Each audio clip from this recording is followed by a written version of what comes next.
Many people have a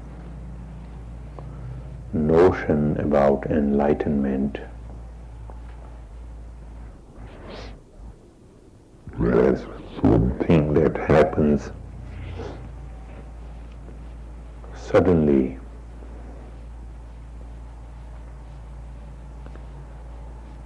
that if you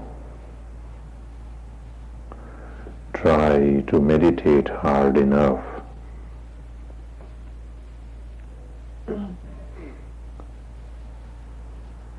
a certain illumination will take place, and lo and behold, you are enlightened.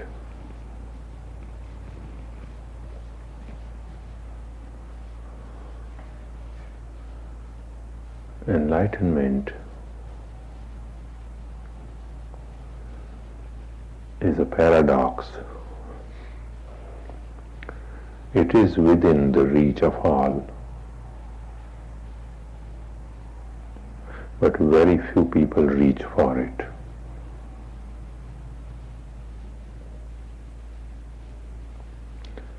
Grasp that.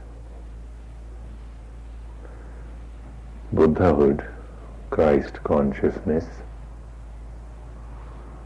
attaining the status of a master, a guru, a great being,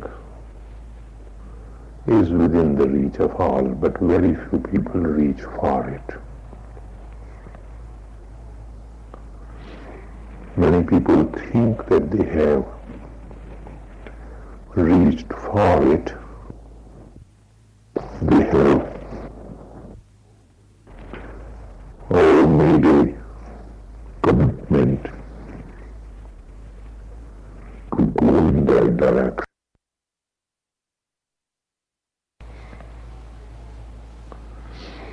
Many people think that they have reached for it. They have made a commitment to go in that direction. But when the real test comes, they abandon the path.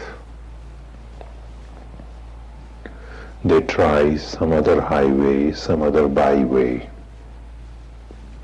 some other road, some other lane, looking for an easier way. Or they want to serve both God and Mammon. So they develop many kinds of theories and philosophies in which they make a great deal of compromise with the temptations and the desires for the world. They want to remain bound to the experiences of the world of space, time, and causation, and yet they want to be free of it. And when they have the choice to be free, they are drawn back to the world of space, time, and causation. When they are in the world of space, time, and causation, they are complaining all the time that they would like to reach for God. There are many problems, there are many obstacles on the path. The gurus and teachers have only one use, and that is to push you over the verge.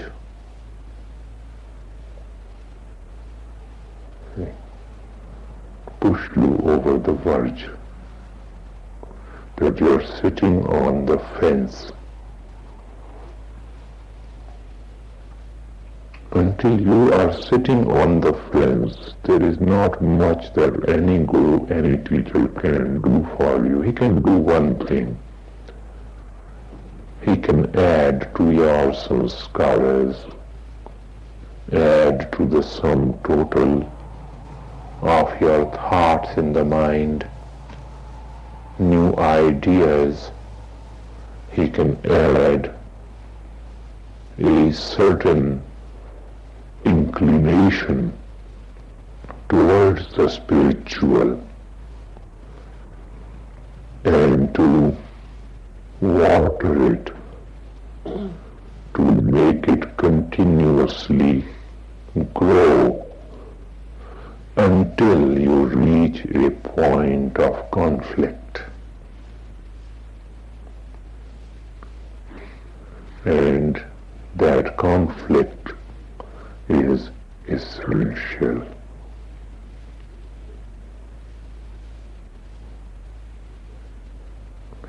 Majority of people see the conflict coming, they run away. They say, I'm getting confused.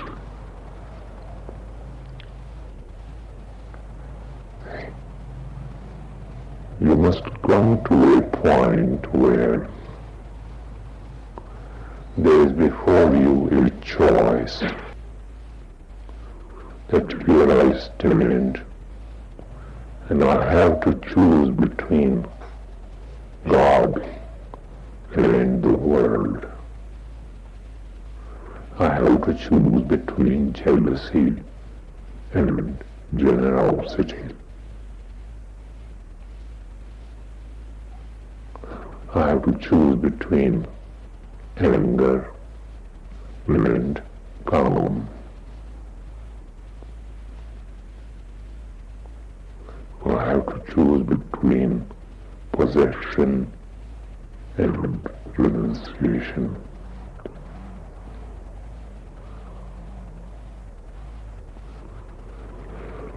When such a choice comes before you, you see a conflict coming from the distance. Dr. Arya says, remain free of mind-altering drugs.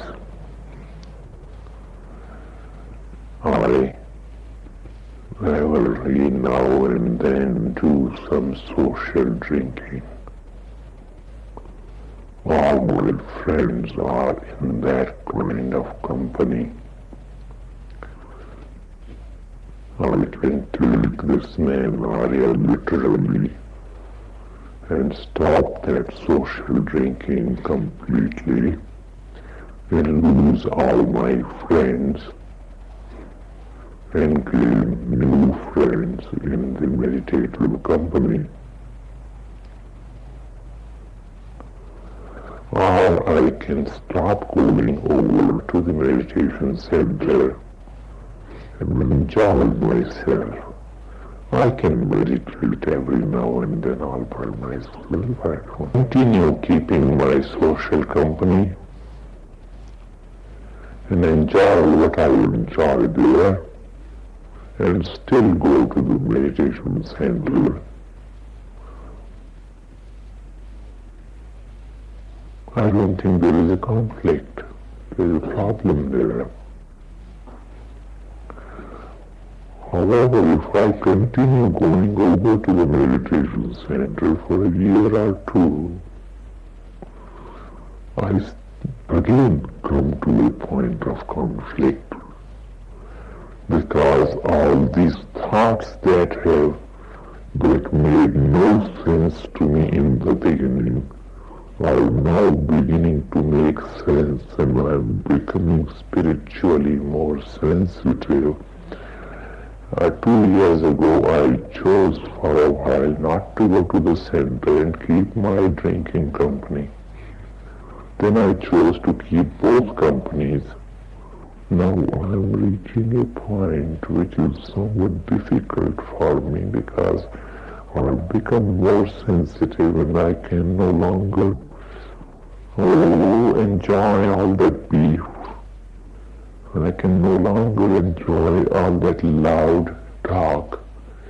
But They are my friends and I've been with them for so long. How can I just drop away? Conflict.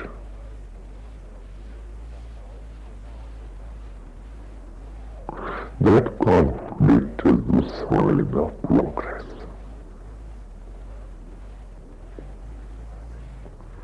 That you are facing a choice. That you are at the verge of something. If you are brave, if you are courageous, if you are strong, if you have what the Buddha called the Virya Paramita, an inclination to the perfection of virility, meaning strength, a quiet mental strength, you have that, then the conflict does not frighten you and you go bravely towards it like a warrior going into the battlefield. Because it is said in the Upanishads, Nayam Atma Balahinena Labhya. This self is not to be found by a weakling.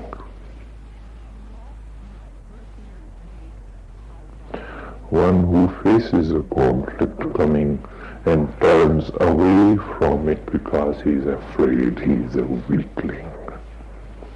He wants an easier place. He wants a more comfortable place. He does not want to make a choice. He does not want to be pushed over the verge. And I assure you, there is no shortage of weaklings.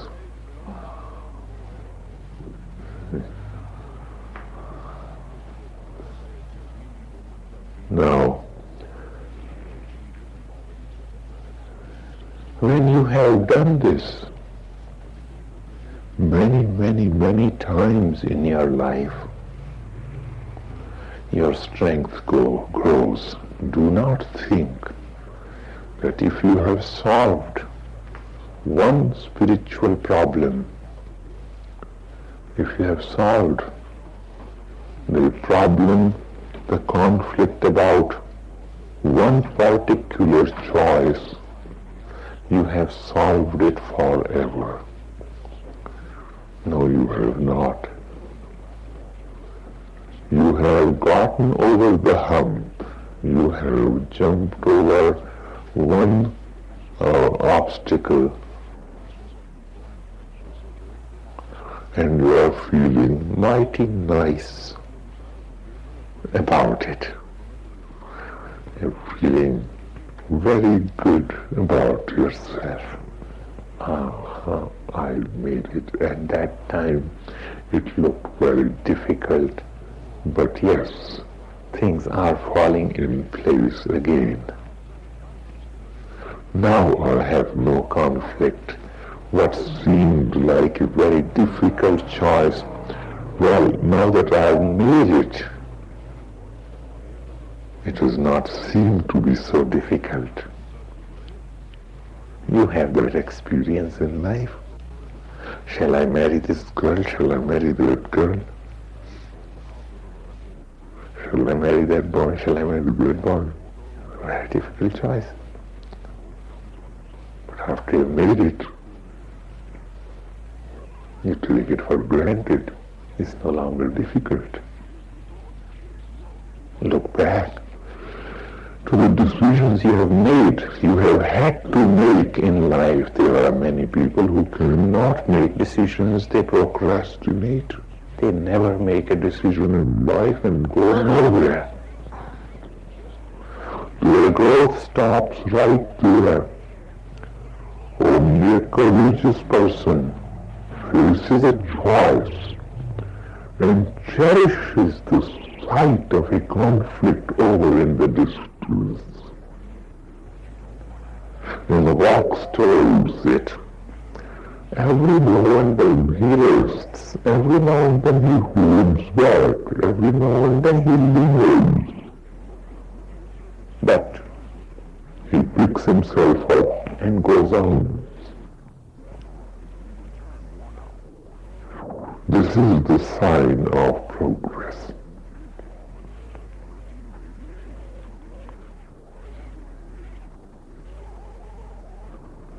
People think that the gurus and the teachers will lead you by the hand to enlightenment.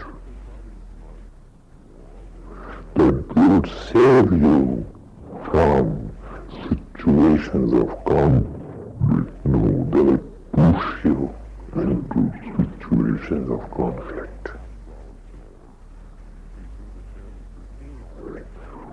That is why Jesus said, I have come to bring you a sword.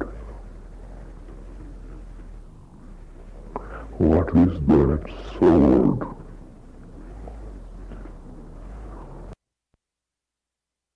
Sword with a Vajradhara, with a thunderbolt edge. Okay. Carrying within it the flash of mighty lightnings, where there is darkness so thick that it is like rock. This cut through those rocks like a hot knife through butter. The conflict must be there. You want to make any progress.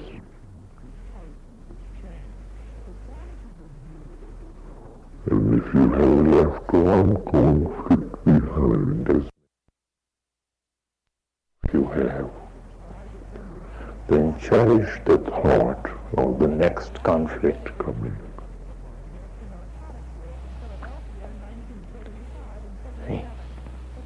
So long as you are in a world of sattva, rajas and tamas, the three attributes nature, matter, until they have reached total equilibrium in you.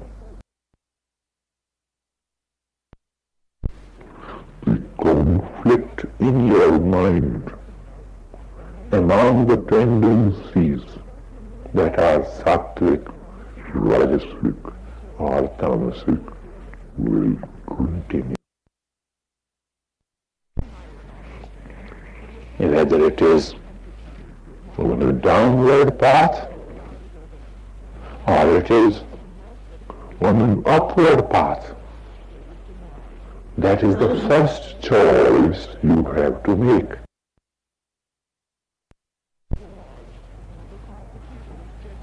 On the downward path too, you face decisions. So why not face them on an upward path? So what the teachers and the gurus do. Why is it? Why would a person who has reached a certain progress in meditation, why would he not withdraw from the world? Why would he not go and sit in the caves of the Himalayas and enjoy, that ecstasy of higher meditation? Why would we come down and run organizations and colleges and bureaucracy because that is the only way. People who are used organizations, colleges, bureaucracies elsewhere will be tested, will come around, and when you are given something to do, when you're asked to do something, how much perfection you put in that shows the degree of how much perfection you are putting into your meditation.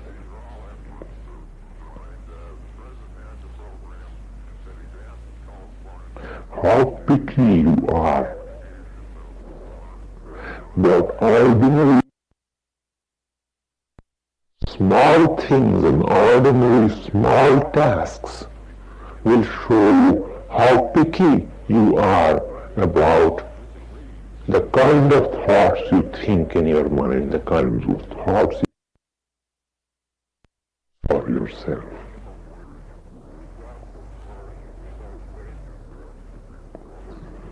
And a teacher would place difficult situation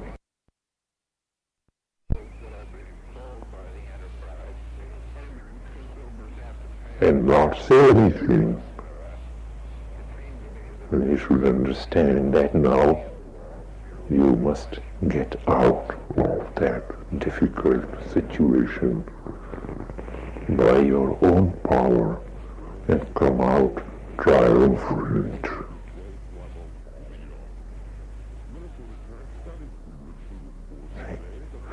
That you're pushing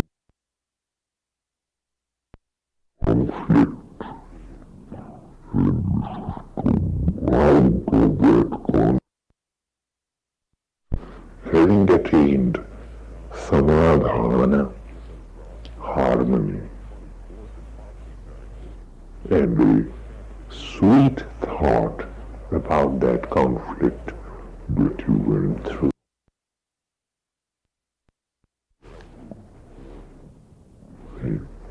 What a way progress it was. What an opportunity it was to bring one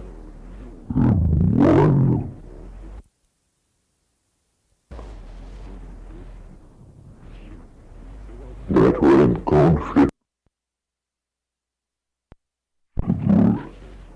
to make them two but one.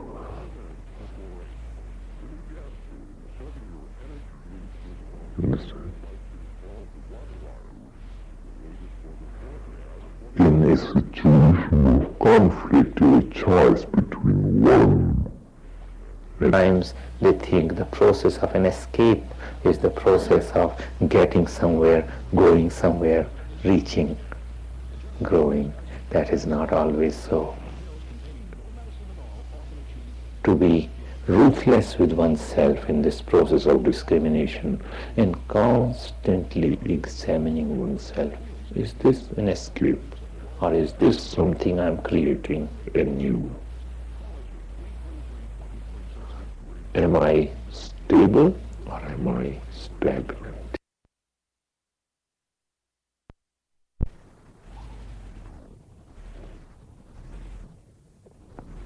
And